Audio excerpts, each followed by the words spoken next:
Hello மக்களே வணக்கம். அனைவருக்கும் இனிய ஆங்கில புத்தாண்டு நல்வாழ்த்துக்கள். நியூ இயர் எல்லாருமே சிறப்பாக செலிப்ரேட் பண்ணியிருப்பீங்கன்னு நினைக்கிறேன். இந்த வருஷம் எல்லாருக்குமே சிறப்பாக அமையணும், நிறைய நல்ல விஷயம் நடக்கணும்னு வேண்டிக்கிறேன். எனக்கு லாஸ்ட் இயர் 2025 ரொம்பவே ஸ்பெஷல். ஏன் ஸ்பெஷல் அப்படின்றத இந்த வீடியோட கடைசியில் பார்க்கலாம். இந்த வீடியோ எதை பார்த்தீங்கன்னா, என்னோட லாஸ்ட் வீடியோவில் ஒருத்தவங்க கமெண்ட் பண்ணியிருந்தாங்க. ஓப்பன் பர்மிட்கான ப்ராசஸ் என்ன, ஹஸ்பண்ட் கனடாவில் ஒர்க் பண்ணாருன்னா ஃபேமிலியாக எப்போ வரலாம், எவ்வளோ டேஸ் இருக்கலாம் அப்படின்றது கேட்டிருந்தாங்க. அதை பற்றி ஒரு வீடியோ போடுங்கன்னு சொல்லியிருந்தாங்க. அதை பற்றின வீடியோ தான் இது. நான் ஆல்ரெடி என்னோட ஹஸ்பண்ட் எப்படி வந்து கனடா வந்தார், என்ன ப்ராசஸ் அப்படின்றத வீடியோ போட்டிருப்பேன். நானும் எப்படி கனடா வந்தேன் அப்படின்னு சொல்லிட்டு ஒரு லாங் வீடியோவே போட்டிருப்பேன். அகெயின் திரும்ப நான் அவர் எப்படி என்ன ப்ராசஸ் பண்ணார், எப்படி கனடா வந்தார், எவ்வளோ வருஷம் ஒர்க் பண்ணுறாரு அப்படின்றத தெளிவாக இந்த வீடியோவில் எக்ஸ்பிளைன் பண்ணுறேன். அதே மாதிரி நிறைய விசா ப்ராசஸிங் இருக்குது, எக்கச்சக்கமாக இருக்குது. எல்லாமேலாம் எனக்கு தெரியாது. எனக்கு தெரிஞ்சது 1, 2 தான். அதை பற்றி நான் இந்த வீடியோவில் ஷேர் பண்ணுறேன். நான் இந்த வீடியோவில் ஷேர் பண்ணுறது வந்து ஒரு ஸ்மால் கிளாரிஃபிகேஷனுக்காக தான். பட் இது எல்லாமே வந்துட்டு ஒரு ப்ராப்பரான எக்ஸ்ப்ளனேஷன் கிடையாது. நீங்கள் அது தெரிஞ்ச கன்சல்டன்ட் கிட்டேயோ யாரோ லாயர்கிட்டேயோ பேசுனீங்கன்னா உங்களுக்கு ப்ராப்பரான எக்ஸ்ப்ளனேஷன் கிடைக்கும். உங்களுக்கு இன்னும் தெளிவாக புரியும் விசா ப்ராசஸிங் என்னென்னு. ஃபர்ஸ்ட் என்னோட ஹஸ்பண்ட் எப்படி இந்தியாவிலேருந்து கனடா வந்தார் அப்படின்றத ஒரு டீட்டெயிலாக சொல்கிறேன்.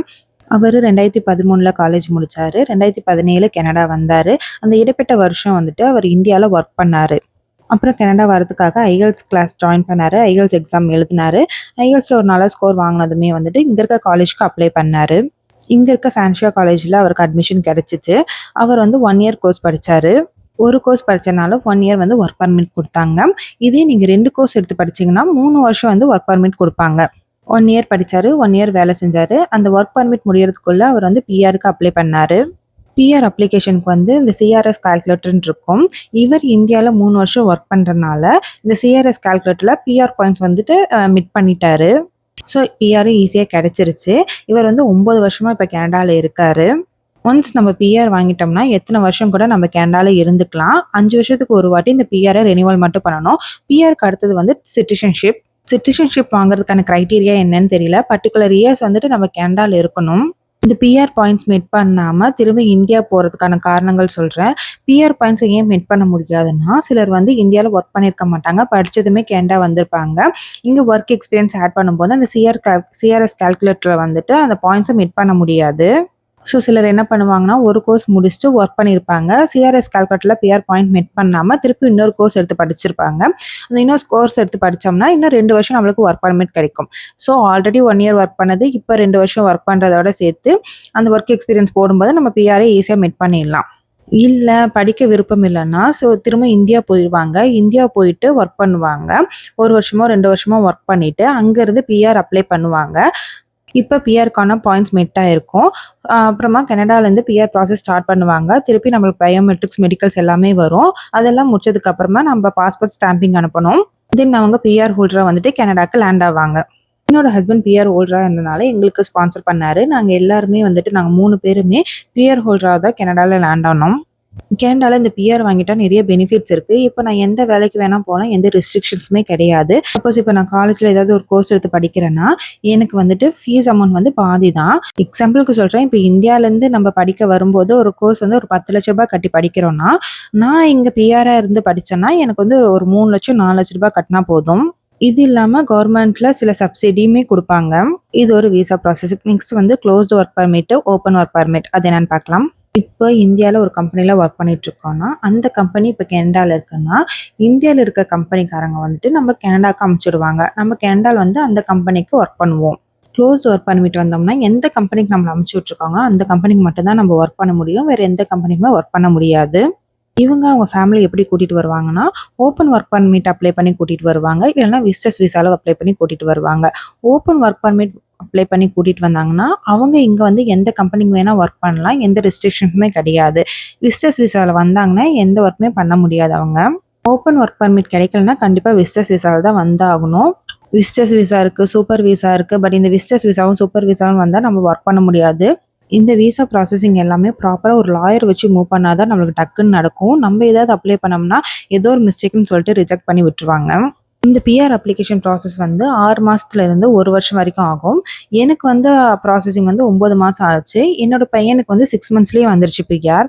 இன்னொரு விசா ப்ராசஸிங் இருக்கு. இப்போ வந்து உங்க ஹஸ்பண்ட் இப்ப கனடால படிக்க வந்தாருன்னா, அவர ஸ்பான்சர் பண்ணி அவங்க ஒய்ஃப கூட்டிட்டு வருவாங்க. அவங்க ஒர்க் பெர்மிட்ல கூட்டிட்டு வந்தாங்கன்னா, அவங்க ஒர்க் பண்ணலாம். இந்த மாரி நெறைய கேட்டகரிஸ் இருக்கு. ஹஸ்பண்ட் படிக்க வந்து ஒய்ஃப ஒர்க் பெர்மிட்ல கூட்டிட்டு வருவாங்க. இல்ல ஹஸ்பண்ட் இந்தியால ஒர்க் பண்ணியிருப்பாங்க. அவங்க வந்து அந்த கம்பெனி மூலமா கனடா வந்து, அவங்க ஒய்ஃப வந்துட்டு ஒர்க் பெர்மிட்ல கனடா கூட்டிட்டு வந்திருப்பாங்க. இந்த மாரி நெறைய கேட்டகரிஸ் இருக்கு. இப்ப நீங்க கனடா வர ட்ரை பண்ணிட்டு இருந்தீங்கன்னா, ப்ராப்பரா ஒரு லாயர வச்சு மூவ் பண்ணுங்க.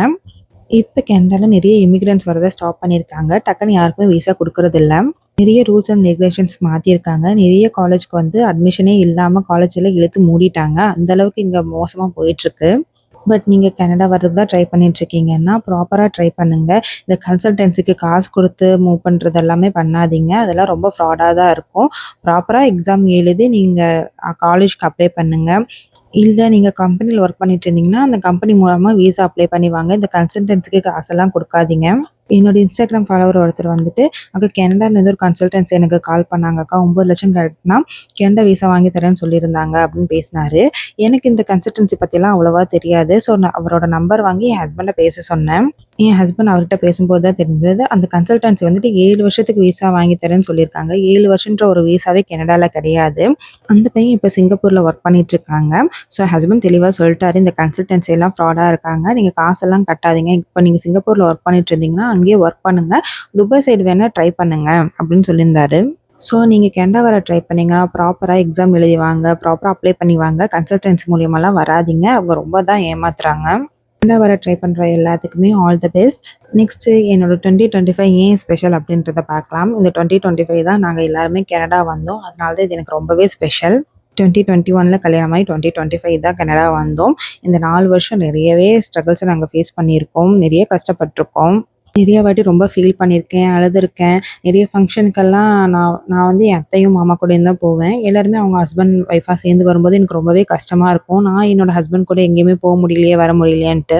என்னோட அத்தை, மாமா என்ன நல்லா தான் பார்த்துக்கிட்டாங்க. என் குழந்தைங்களையுமே நல்லா தான் பார்த்துக்கிட்டாங்க. என்னதான் நல்லா பார்த்துக்கிட்டாலும் ஹஸ்பண்ட் கூட இல்லன்றது ஒரு கவலை இருந்துட்டே தான் இருக்கும்.